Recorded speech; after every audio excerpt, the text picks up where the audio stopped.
안녕하세요. 네, 행동하는 사회 임닥터입니다. 네, 미디어 데모스 류필입니다. 보건의료 무엇이든 물어보세요 시간입니다. 이번 시간에는 네. 당뇨에 대한 질문이 네.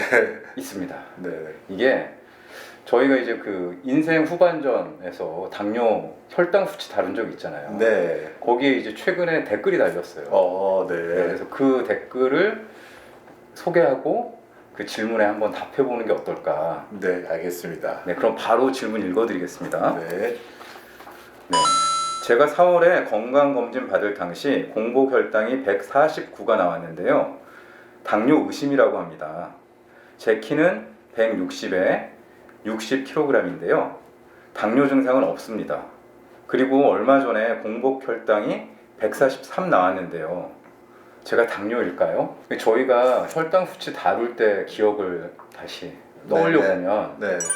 이게 126이잖아요. 공복 혈당, 그렇죠. 당뇨병 진단 기준이. 근데 네. 이분은 4월 이후에 2번이나 이게 넘으셨으니까 제가 보기에는 당뇨병이시지 않을까 싶은데 그러니까 어떻습니까? 당뇨 가능성이 굉장히 높죠. 지금 네. 여기로만 보면 당뇨 가능성이 굉장히 높은데 우리가 이제 또 그때 영상을 안 보신 분들 생각하면 네. 기준이 세 가지가 있다. 하나는 공복 혈당, 그 다음에는 경구 그 당부와 검사를 해서 2시간 후에 혈당 수치, 세 번째는 당화혈색소 검사를 한다 이렇게 그렇죠. 되어 있거든요. 근데 이 세 가지 중에 하나를 가지고 진단하기보다는 한 2개 정도, 세 가지 중에 최소 2개면은 당뇨 가능성이 매우 높은 이런 거고, 지난번 영상에서 말씀드렸던 것 중에 하나는 이게 좀 추위도 많이 좀 본다 이런 말씀을 좀 드렸는데요. 이분의 경우에는 그 중에 한 가지 기준만 얘기를 한 거예요.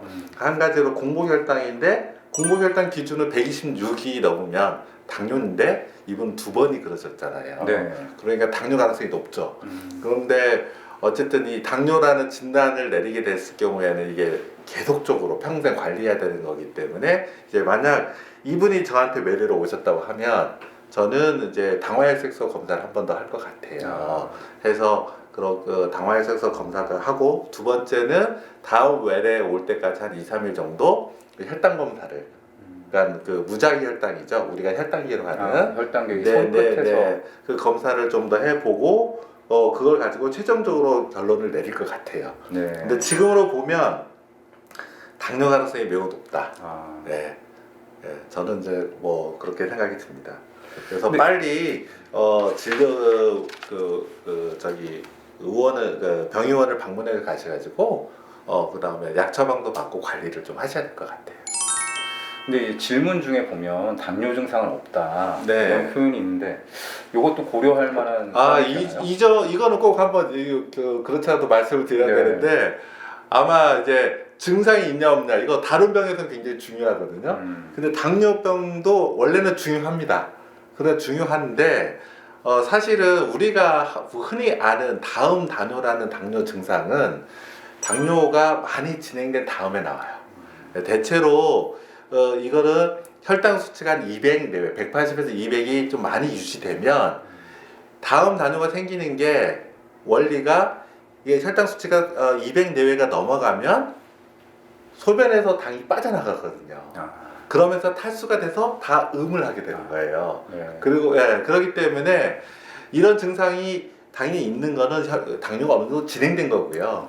지금 요즘은 그냥 검진도 많이 하고, 그 다음에 우리가 병의원에 대한 접근성이 높잖아요. 그러다 보니까 증상이 없는데 이렇게 그 검사를 통해서 당뇨 전 단계라든가 당뇨가 일찍 발견되는 경우가 많습니다. 그렇기 때문에 내가 당뇨 증상이 없는데 수치가 높았는데 이거 괜찮지 이렇게 생각하시면 안 돼요. 네. 그러니까 오히려 지금은 당뇨 증상이 있냐 없냐는 생각하실 필요가 없다. 네, 검사를 믿으시라. 그리고 두 번째 말씀드리고 싶은 거는, 우리가 당뇨를 진단하는 거하고 관리하는 이유가 뭐냐를 생각하면 당뇨 합병증을 예방하기 위해서요. 네. 근데 당뇨 합병증은 어떻게 하면 줄일 수 있느냐? 당뇨병이 빨리 발견하고 그 이후에 혈당을 잘 관리할 때, 유지하도록. 그렇죠. 당뇨 합병증을 최소화하실 수 있거든요. 네. 그렇다고 하면 저는 이분은 당뇨냐 아니냐도 좀 물론 중요한 문제지만 어쨌든 당뇨 전 단계 이상이라는 거예요. 이건 확실해요. 그렇기 때문에 지금은 빨리 병의원을 좀 방문하셔서 이거는 진료를 빨리 보시고, 그다음에 당뇨 전 단계라고 하더라도 상당히 지금은 경계, 아주 당뇨병이 되기 직전에 그런 상태시고, 네. 뭐 지금은 오히려 당뇨병의 가능성이 훨씬 높죠. 기준이 높으니까.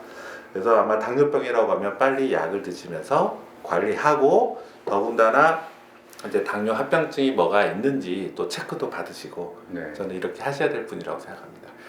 네, 제가 이 질문만 보고 추측을 해보면 네. 건강검진 이후에 병원을 한 번 더 가신 것 같긴 한데 네네. 적극적으로 이제 진단을 받으려고 하시기보다는 네. 내가 공복 혈당이 높다는데 한번 봐주세요 이런 식으로 가신 게 아닐까 싶은 생각도 그럴 수도 들고. 있죠. 네. 근데 수치는 굉장히 높아요. 네. 이거는 당뇨를 강력히 의심할 수 있고요.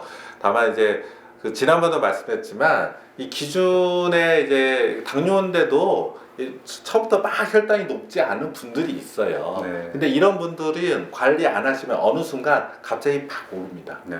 그래서 내가 언제는 나쁘고 언제는 괜찮다. 그러니까 이때 생각의 포인트를 나는 괜찮은 쪽이야 이렇게 생각하지 않으시고 나는 지금부터 당뇨병으로서 관리해야지 이렇게 생각하시는 게 더 맞고, 그리고 우리가 그랬을 때 그 합병증을 줄일 수 있다 이렇게 좀 생각이 드니까요, 적극적으로 빨리 병원 방문하셔서 치료받고 하셨으면 좋겠습니다. 네. 네, 저희가 네. 이 자세하게 한번 영상을 다루긴 했지만 네. 이 당뇨병 진단 기준에 대해서 짧게 한번 얘기해 주시죠. 그래서 공복혈당 일단 기준은 126이에요. 네. 126이 넘으면 당뇨예요. 당뇨다. 그러니까 사실 이분은 당뇨죠. 이거만 보면. 네. 그래서 제가 이게 인터넷으로 댓글로 나온 거라서 조심스럽게 가능성이 높다 이러지, 네. 만약 병의원이었으면 제가 거의 당뇨라고 말씀을 드렸을 아. 것 같아요. 네. 그런데 문제는 정상 수치는 어디냐? 100 미만이거든요. 그래서 정상 수치와 당뇨인 사이에 수치가 나왔을 때 우리가 그걸 당뇨 전 단계다 이렇게 말한다고 말씀드렸잖아요. 네네. 그래서 그럼 공복혈당으로 보면은 100까지 정상, 100부터 125까지면은 당뇨 전 단계, 그다음 126이면 당뇨다. 네.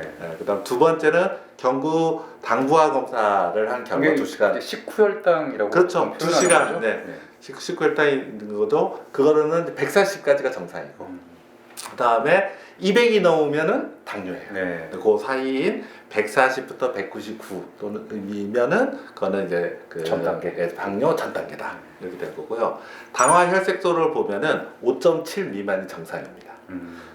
6.5 이상이면은 당뇨예요. 그럼 또 그 사이는 그 사이, 그러니까 5.7에서 6.4까지면은 당뇨 전 단계다. 네. 그리고 근데 이 세 가지 기준을 하나로 이제 하는 건 아니고요. 대개는 이제 두 가지 정도가 이게 기준을 넘어서면 우리가 당뇨라고 진단을 한다. 이렇게 말씀을 드렸죠. 네, 잘 알겠습니다. 네, 보건의료 무엇이든 물어보세요. 이번 시간에는 공복혈당 수치가 높은데 당뇨인가요? 라는 질문에 관해서 살펴봤는데요. 이 질문 댓글 달아주신 분 빨리 병원에 가셔서 적극적으로 당뇨 관련한 검사 받으시는 게 좋을 것 같습니다. 그리고 저희가 이제 당뇨 수치, 당뇨 진단받을 수 있는 수치와 관련된 영상은 링크로 남겨놓을 테니까요. 그 확인하시면 될 것 같습니다. 네. 네, 다음 편도 기대해 주시고요. 시청해 주셔서 감사합니다. 감사합니다.